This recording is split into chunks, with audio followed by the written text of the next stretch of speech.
In this lesson, we're going to be refining our particles and causing them to bounce and reflect off of our ground. Okay, so this is going to be a really fun lesson. I just want to dive right into getting started with making these particles really look beautiful in our scene.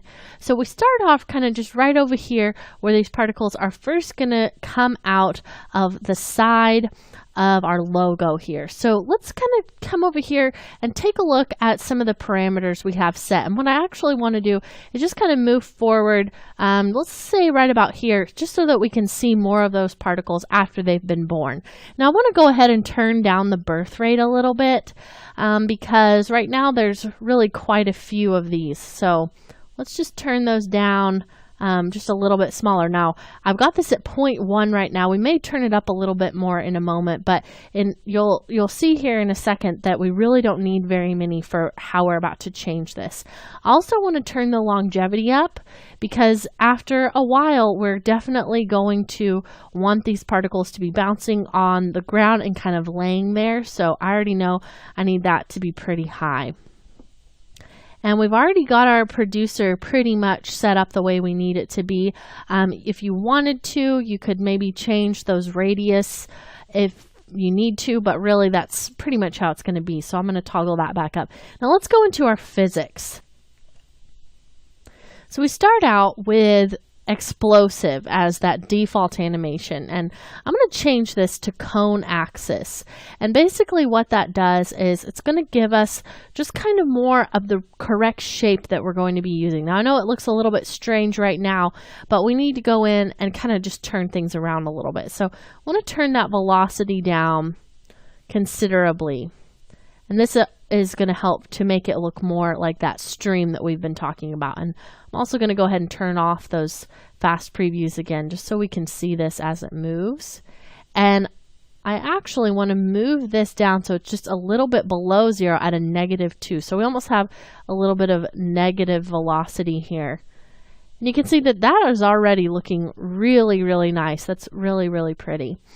Okay, so now let's go ahead and add a few more things. I want to change the inherent velocity, and that is really going to make this look interesting. So I want the inherent velocity to be negative so that they really kind of flow out of that emitter. So I'm going to take it down to, let's say, a -60, just kind of right in there somewhere, maybe -66, right about there.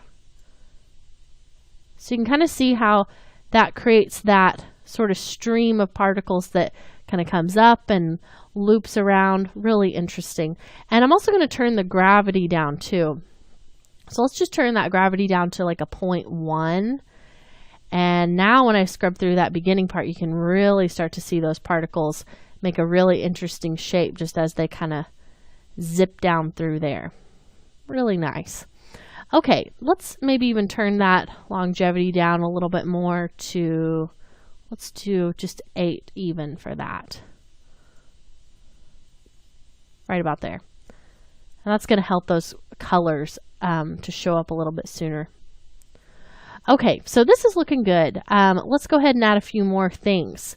So we've kind of left off there with the gravity. The resistance, I'm not really going to worry about here.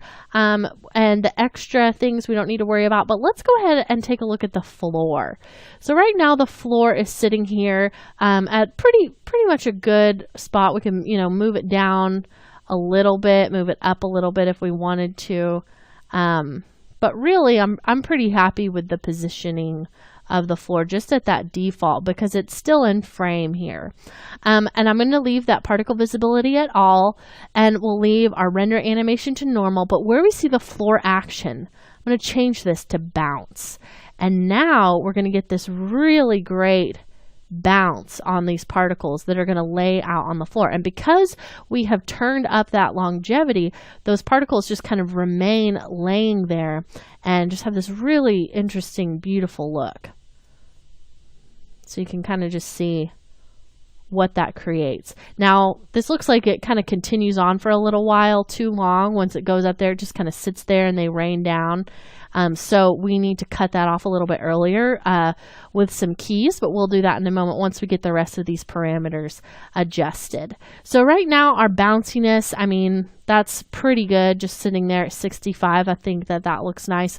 We could turn up the random bounciness a little bit though, just making it a little bit more random. Let's do something like 33, 34 in that. And then the bounce spread, you can turn that up, and that's going to help just to give it a little bit larger surface area for where those particles are landing.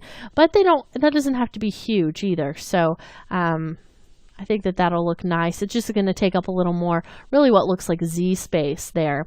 So it goes back a little bit further. So that's pretty. And then what we have here for our direction axis, you can tweak those values a little bit if you need to. It doesn't really look like we need to change ours too awfully much, but we can change it just a little bit. So I'm going to turn this down just ever so slightly. Let's do like a negative, just maybe 60 right there. And that's going to just kind of help those particles to have a bit better direction. Then I'm going to turn this down to -1 all the way down.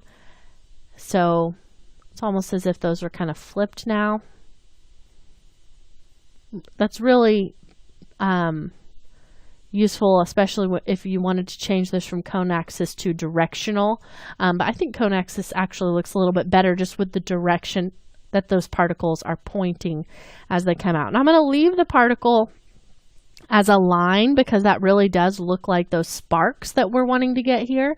And then the max opacity at 75% I think is perfect, but the color of the particles I think we could refine a little bit. So this default that we're having here is probably just a little bit too, really just a little bit too obvious that it's kind of this golden color. So I think we could turn this, let's go a little closer to orange here and then kind of get a light, really light kind of goldeny reddish orange. Just maybe something like that for that first value. And then for our second value, I want to do definitely something that's a brighter orange, maybe kind of just right in there. So that's going to help those particles to be kind of more white at the beginning so they feel actually more hot. And then as they change, they're going to move to that darker orange color that you see there on the ground, just like that. So that's really helping just to make those look a little more natural. And then later on, we can change this transfer mode to screen. You can't really tell so much right now, but whenever we get out here, I want this to blend with the colors that we have out here a little bit better.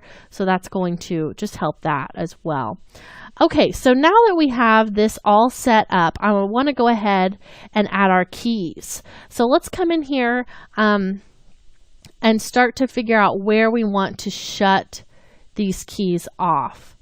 So let's just see what we've got here.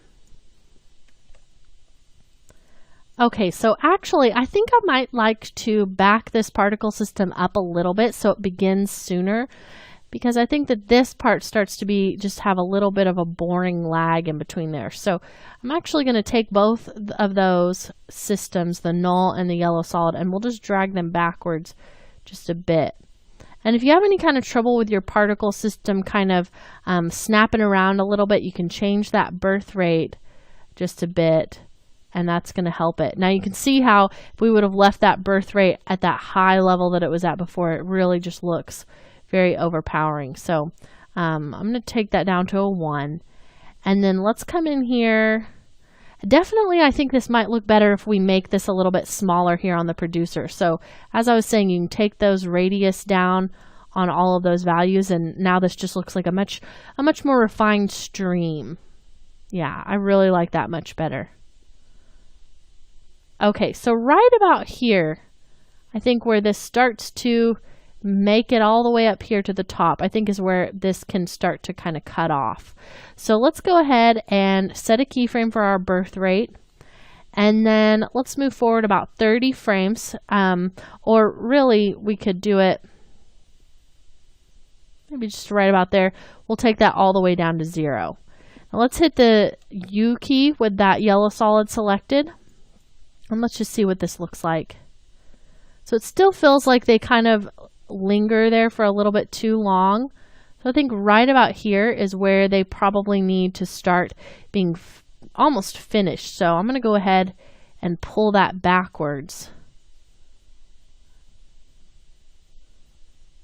Just like that. So it does continue to follow that curve till right up about there. Maybe pull it forward just a bit. So we'll get a few more from right there just before it goes completely straight there at the end. Maybe just back a frame or so. Okay, so that looks really nice. One thing I think we could do to help this is to grab that mantra logo type and actually put it in front of those particles.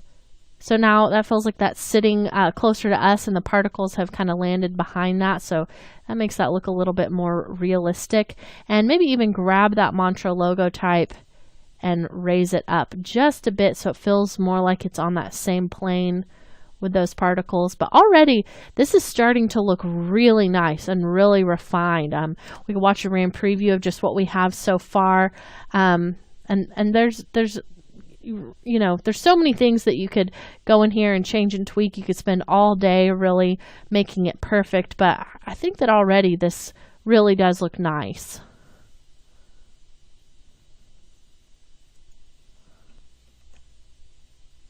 Now, one thing that I would like to change is to have those particles actually being reflected on that ground. I'd like to add actually lots of reflectivity later on. So the way that we're going to do this is going to be pretty easy. So just go ahead and select both of those pieces that we're using to create this particle world. So your null and your solid, and we'll hit Control-Shift-C, and we'll call this particle stream. And go ahead and say OK to that. And then let's go into this comp and figure out exactly where that began. It was on frame 46, and we'll just trim this so it only lasts this long. So hit the B key to trim that work area, and then you can just right click and hit trim to work area. Then we'll go back out to our mantra logo layers. We'll go forward to frame 46 and then just pull this forward so it begins at that point. Just like that. Okay, so that looks pretty good. So now let's come over here to our project panel and let's go into our comps folder. And we've created that comp that's just called particle stream, and I'm going to duplicate it over here in the project panel to create a new instance of that comp. So hit Control-D to duplicate that, and then we'll grab that particle stream 2 and place it underneath particle stream 1, or just the first one that we created. And I'm going to right click it and go to rename, and we'll call this particle stream reflection.